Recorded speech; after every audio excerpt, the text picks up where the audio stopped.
നമസ്കാരം, പ്രവാസി മലയാളിയിലേക്ക് സ്വാഗതം. കൂടുതൽ പ്രവാസി വാർത്തകൾക്കായി ഈ ചാനൽ സബ്സ്ക്രൈബ് ചെയ്യൂ.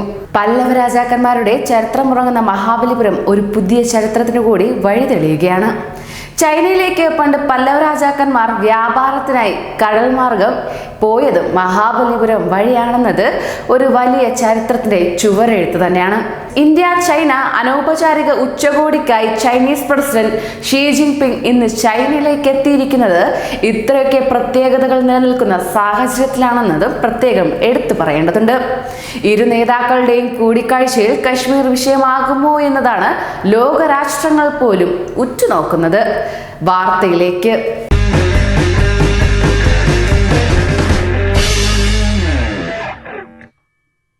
മാമല്ലപുരം എന്നിപ്പോൾ അറിയപ്പെടുന്ന മഹാബലിപുരം അതീവ സുരക്ഷയിലാണ് ഉച്ചകോടിക്കായി ഒരുങ്ങിയത്. ചെന്നൈ നഗരത്തിൽ നിന്ന് വെറും 50 കിലോമീറ്റർ ദൂരെയുള്ള മഹാബലിപുരത്ത് 5000-ലേറെ പോലീസുകാരാണ് ജാഗ്രതയോടെ നിലയുറപ്പിച്ചിരിക്കുന്നത്. തീരത്തോട് ചേർന്ന് നാവികസേനയും തീരസംരക്ഷണ സേനയും യുദ്ധക്കപ്പലുകൾ ഉൾപ്പെടെയുള്ള സുരക്ഷയും ഒരുക്കിയിട്ടുണ്ട്. പോലീസ് പട്രോളിംഗ് ശക്തമായി തന്നെ തുടരുകയാണ്. യുനെസ്കോയുടെ പൈതൃക സ്മാരക പട്ടികയിലുള്ള കേന്ദ്രങ്ങളിൽ ഉൾപ്പെടെ 800ഓളം CCTV ക്യാമറകളും സ്ഥാപിച്ചത് സുരക്ഷയ്ക്കായി തന്നെയാണ്. അതോടൊപ്പം തന്നെ ടിബറ്റൻ ആക്ടിവിസ്റ്റുകളുടെ പ്രതിഷേധം കണക്കിലെടുത്ത് കനത്ത സുരക്ഷയാണ് ഉച്ചകോടി നടക്കുന്ന മഹാബലിപുരത്ത് ഏർപ്പെടുത്തിയിരിക്കുന്നത്. ഇന്ത്യയുമായുള്ള ഭിന്നതകൾ മാറ്റിവെച്ച് സൗഹൃദത്തോടെ മുന്നേറാൻ ശ്രമിക്കുമെന്ന് കൂടിക്കാഴ്ചയ്ക്ക് മുൻപായി ചൈന വ്യക്തമാക്കിയത് ഒരു നിർണായക നീക്കം തന്നെയാണ് ഇന്ത്യ പ്രതീക്ഷിക്കുന്നത്. ചെന്നൈ സന്ദർശനം വൻ വിജയമാകുമെന്നും പരസ്പര ബന്ധത്തിൽ നിർണായക പുരോഗതി ഉണ്ടാകുമെന്നും ചൈനീസ് വിദേശകാര്യ ഉപമന്ത്രി ലു ഷായി വ്യക്തമാക്കിയിരുന്നു.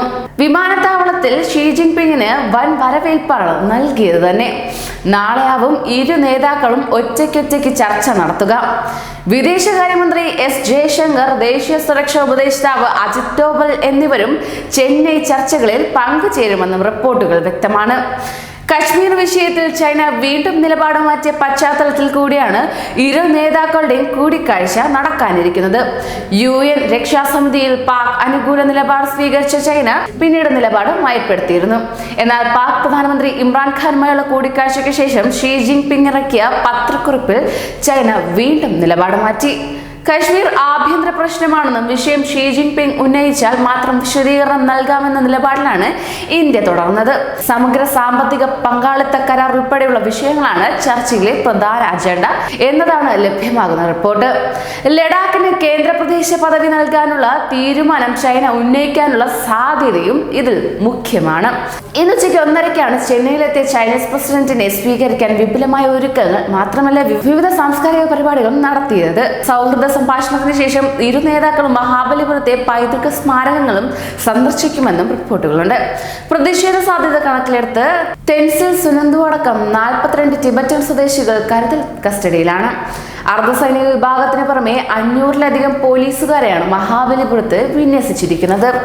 ഇന്ത്യയുമായി അതിർത്തി പങ്കിടുന്ന രാജ്യമെന്ന നിലയിൽ ചൈനയും ഇന്ത്യയും തമ്മിലുള്ള ഈ ഒരു നിർണായക നീക്കത്തിലൂടെ ഇന്ത്യക്ക് വലിയൊരു നേട്ടമായിരിക്കും ലഭിക്കുക. കൂടുതൽ പ്രവാസി വാർത്തകൾക്കായി ഈ ചാനൽ സബ്സ്ക്രൈബ് ചെയ്യൂ.